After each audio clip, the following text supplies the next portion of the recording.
What was it like returning to Middle-earth or the Hobbit, and what can people expect from your next two journeys there? Well, we've got we have to go back for another 5 weeks in May to finish filming the other two films. I gather from Peter Jackson he's finished cutting the second film. That's basically done. So I think it's the battle sequences at the end of the Hobbit story that's going to take up the time. What can they expect? Well, I'd be tempted to say more of the same. There's New Zealand in all its glory. Whole new range of different actors this time. 13 Dwarves, a new Hobbit.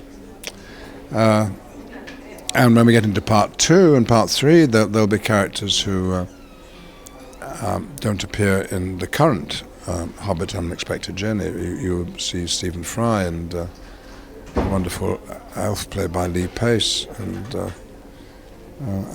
Luke Evans, a wonderful romantic Welsh actor, has got a large part of Bard.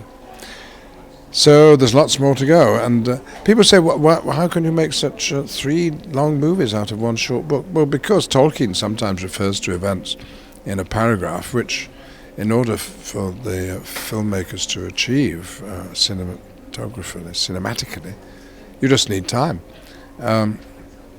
It's one advantage over writing a book and making a film, that you can do it quicker and cheaper, but the story isn't expanded. It's just they're all there for you to look at and wonder at. Now, you had a tattoo, didn't you, for the Lord of the Rings film? Was there anything similar to celebrate the Hobbit series? No, this is a slightly older crew than the Fellowship, and perhaps not as adventurous. We did all get a ring, which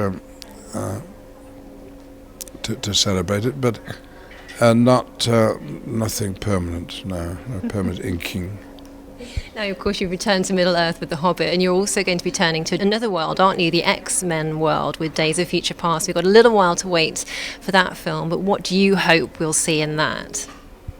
I would... well, you can never quite know with X-Men. It's... there are so many stories told in the comics, and time...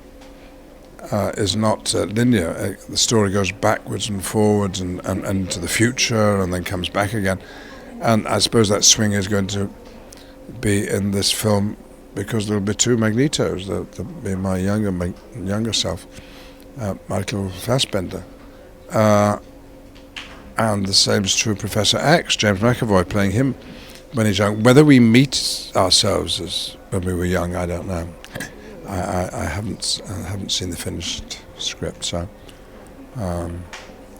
it's Bryan Singer directing, so it'll be back to all the majesty of the first 2 in the series.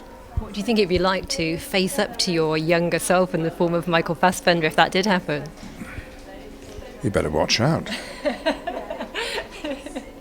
Definitely, you tell him. Now, you've been in so many iconic things over the years. Think of course, The Hobbit, The Lord of the Rings, we've got the X-Men, Coronation Street, one of the things we love, and I know you loved as well. But also coming up this year, we've got the Doctor Who Christmas Day special. What's it like to be part of that, and also on the eve of the 50th anniversary of the Doctor as well? Well, I've just been filming with Sylvester McCoy, who was Doctor Who number 7. Who in another incarnation played the Fool to My King Lear on stage. I don't have much to do. People shouldn't get too excited about my contribution, but and I shouldn't tell you what it is because it would involve unravelling some of the plot, which is part of the thrill of watching it. But very nice to be even peripherally connected with Doctor Who. I enjoy watching it.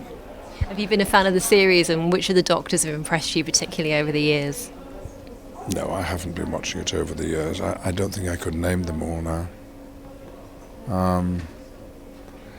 But Matt Smith has got a wonderful quality to him, and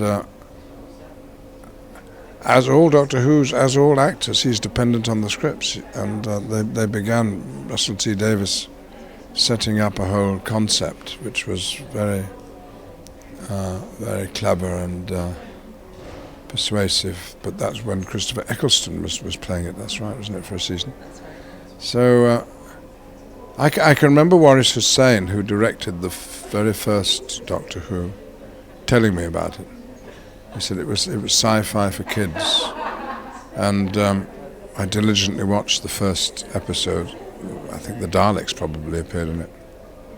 So I do go a long way back with Doctor Who, but I haven't been a diligent fan episode after episode, I must say.